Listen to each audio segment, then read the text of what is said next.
había un gerente general gringo que había sido soldado de Estados Unidos en bases militares en Europa. Por lo mismo, el trato hacia los mexicanos era muy pero muy malo. Nos humillaba, gritaba, insultaba, sobajaba, haciendo que el personal de oficina anduviera haciendo limpieza y pintando las rayas del estacionamiento los sábados. Clásico de esos gringuitos.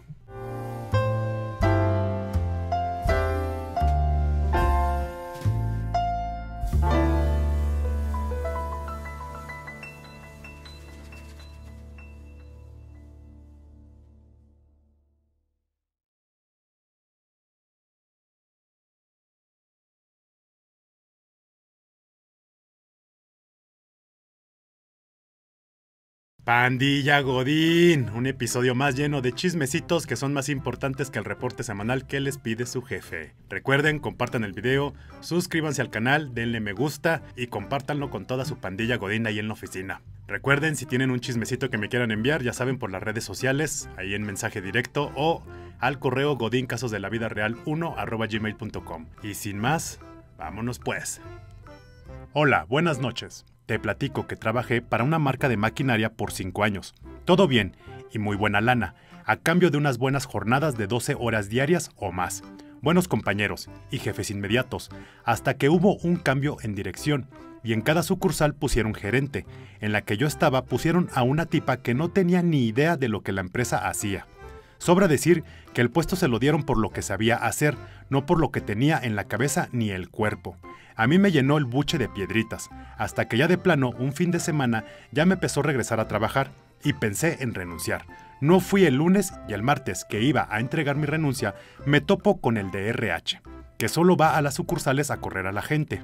En cuanto lo vi dije, y efectivamente, en cuanto terminó la junta de seguridad, me dice la administradora, oye, te habla el LIC. Y ya después de un rollo me dice, pues la empresa te ofrece esto. Revísalo y coméntame qué te parece. Vi el cheque y después de contar los 6 dígitos que empezaban en 5 y terminaban con 0, dije gracias, de verdad muchas gracias. Con una risa de oreja a oreja, ese día volví de un excelente humor a casa y con una buena lana. Pues creo que es de las pocas veces que recibimos un chismecito que termina en final feliz. Bien ahí. Hola, a este chisme lo titulo Tonta tonta pero no tanto. Hace unos años entré a trabajar como recepcionista en un centro de estimulación prenatal. El equipo lo conformaban la dueña, 4 instructoras y yo. Llevaba más de medio año cuando llegó la pandemia. Como el centro ofrecía clases de yoga, estimulación temprana y cursos presenciales, y el trabajo se volvió remoto. Esto afectó muchísimo las ganancias del negocio, pues muchas clientas decidieron pausar sus actividades. Mi jefa me comentó que tendría que bajarme el sueldo solo por 3 meses. Lo entendí y acepté, porque además de comprender la situación, sabía que encontrar otro empleo en ese momento sería casi imposible. Pasaron los 3 meses, y ella seguía pagándome lo mismo. Le recordé que el plazo ya había vencido, y que necesitaba que mi sueldo volviera al monto original. Su respuesta fue un rotundo no, porque el negocio seguía igual. Una vez más acepté. Como todos sabemos, la pandemia se extendió. Llegó diciembre y mi jefa, muy lista, me dijo que no podría darme aguinaldo porque el negocio aún estaba en números rojos y simplemente no podía cubrir ese gasto. Yo, que me encargaba de revisar los pagos de las clientas, sabía que la entrada de dinero era muy poca, así que empáticamente y muy tontamente volví a acceder. El giro de la trama llegó cuando un día, revisando Instagram, vi que mi jefa estaba muy feliz en Acapulco, tomándose unas merecidas vacaciones. Clásico. Y ahí fue cuando la venda se me cayó de los ojos. Ese mismo día le escribí y le dije que lo sentía mucho, pero que necesitaba el saldo restante de mi sueldo y mi aguinaldo. Para ese entonces ya llevaba un año trabajando ahí. Me contestó indignada, asegurando que sus vacaciones no estaban corriendo por su cuenta, sino que se las había patrocinado una amiga. Ay, ajá. Me dio igual, le exigí mi pago. A su regreso me citó en su casa para darme mi dinero y de paso agradecerme por todo. Pero yo ya no era la misma que decía sí a todo. Le respondí que además de mi pago, también me debía mi liquidación. Evidentemente se enojó, alegando que mi contrato ya estaba vencido. Le respondí que yo seguí trabajando, lo que legalmente se entiende que el contrato se vuelve indefinido. Además de que en dicho contrato se estipulaba un sueldo, mismo que desde hace meses no estaba cumpliendo. Evidentemente no le quedó más que pagarme. Aprendí por las malas que ser empática no significa dejar que se aprovechen de mí. Confié en la palabra de mi jefa, puse de mi parte y fui paciente, pero al final entendí que una empresa, por pequeña que sea, tiene responsabilidades con sus trabajadores. Si alguien puede abrir un negocio, debe también ser capaz de sostenerlo sin sacrificar el sueldo de su equipo. Así que, si alguna vez se encuentran en una situación similar, no se dejen, hagan valer su trabajo y sus derechos, pero sobre todo nunca jamás se pongan la camiseta. Anónimo Porfi, qué oso que sepan que fui demasiado tonta. Pues no, amiga, no fuiste demasiado tonta, el problema fue que te confiaste de tu jefa y como lo hemos dicho en otros videos, nunca se pongan la camiseta. Y recuerden, pónganse truchas, pandilla Godín. Anónimo Porfa. Hace unos años trabajé en una startup de salud para la mujer, medio famosa porque tenía una app y la dueña es una influencer. Un año después de haber lanzado al público, se armó una bronca porque entre socios se pelearon y querían que la startup cambiara de dueños. Hasta hubo despidos y renuncias de algunos de los trabajadores. Y al final sí cambió la administración y pasó a ser únicamente de la influencer, quien sumó a un nuevo y único socio. La influencer nunca estaba a cargo de nada, solo cuando necesitaban chavas que compraran los planes de la app, ella sacaba historias y promociones, pero quien operaba era el nuevo socio. El socio era adicto a que todos en la startup trabajáramos, nos hizo instalar un software en nuestro propio equipo, porque trabajábamos remoto, que grababa nuestra pantalla y sacaba capturas todo el tiempo para medir la productividad y saber cuántas horas le dedicábamos al trabajo. A veces era mucha la explotación. En cuanto al área de desarrollo, todos, tanto personal administrativo como médicos y empleados, tienen acceso a toda la información de cada chava que se inscribe, info sensible como datos personales, fotografías personales y de lesiones, etc. No utilizan software original y a cada rato se les cae la app. La app brinda consultas en varias áreas de salud, pero son pocas las doctoras que tienen cédula de especialidad. La mayoría aún son residentes, y supimos que hasta hubo diagnósticos erróneos, o mandaban a chavas a otras áreas que ni necesitaban, por ejemplo de psicología o psiquiatría.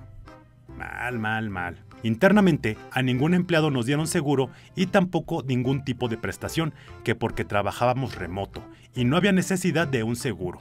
No nos daban recibos de pago y en las transferencias que nos hacían había abreviaciones medio extrañas del concepto de pago. Supongo que para que en el banco no notaran que era un pago de nómina o algo así. Los contratos estaban muy extraños y si te despedían no te daban lo que correspondía porque ellos se defendían por medio del contrato. Por si fuera poco, la RH, que también es abogada de la empresa, a veces nos hablaba con groserías o era muy grosera. A las chavas usuarias de la app no las bajaba de pin viejas. Y a las doctoras también les hablaba feo.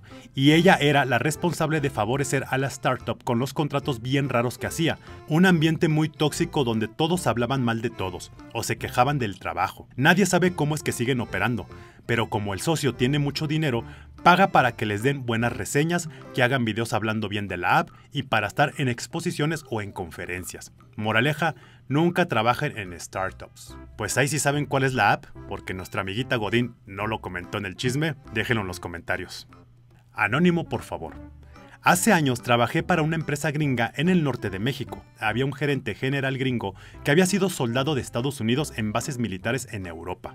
Por lo mismo, el trato hacia los mexicanos era muy pero muy malo.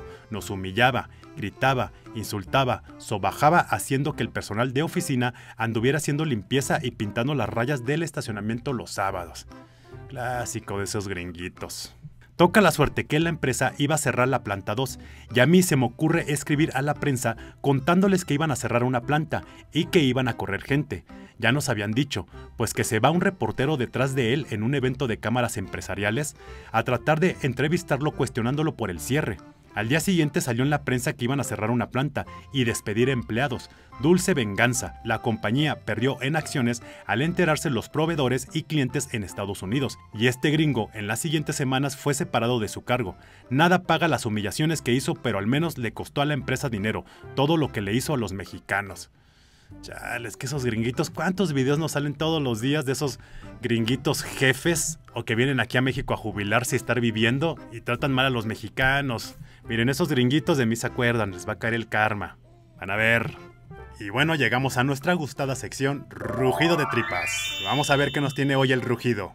5 tacos de pastor por 300 pesos. No le perdían, vendían 5 tacos al pastor por 300 pesos. Fue clausurado el establecimiento que vendía 5 tacos al pastor por 300 pesos al interior de la Feria de Puebla 2025. Esto, luego de varias quejas de los visitantes, pues tampoco exhibían sus precios. Dicho local está ubicado sobre la calle Unidad Cívica. Uy, así conozco demasiados lugares. Pero manden esos rugidos de tripas y los estaremos exhibiendo. ¿Saben quién tiene siempre el rugido de tripas más grande del mundo? Los revendedores de Costco. Acompáñenme a leer esta triste historia. ¿Dan seguro social? No, porque como te dije, no es un trabajo, es una prestación de servicios profesionales. Yo pongo los pasteles del Costco y usted tiene que ponerse en un crucero a venderlos en un horario de las 9 a.m. a las 5 p.m. de lunes a sábado. ¿Y de cuánto es el salario? Te repito, no es un trabajo, es una prestación de servicio. Por cada pastel que vendas te llevas 15 pesos de comisión, así que depende de ti cuánto generas al día. Hay chavos que en un día se andan metiendo más de 500 pesos de puras comisiones. Ese rugido estuvo pero gacho me cae. Oigan, vean este rugidito. Tengo 200 pesos y un 6, al que me tire ese escombro. No. ¿Cómo pueden ser tan miserables, en serio? Pues bueno, pandilla, ahí estuvieron los chismecitos de esta semana. ¿Qué tal el rugido de tripas? Cada vez va creciendo más el rugido, ¿eh? A ver con qué nos sale la próxima semana. Recuerden, compartan el video, suscríbanse al canal, denle me gusta y nos vemos la próxima semana para seguir con el chisme godín. ¡Sobres!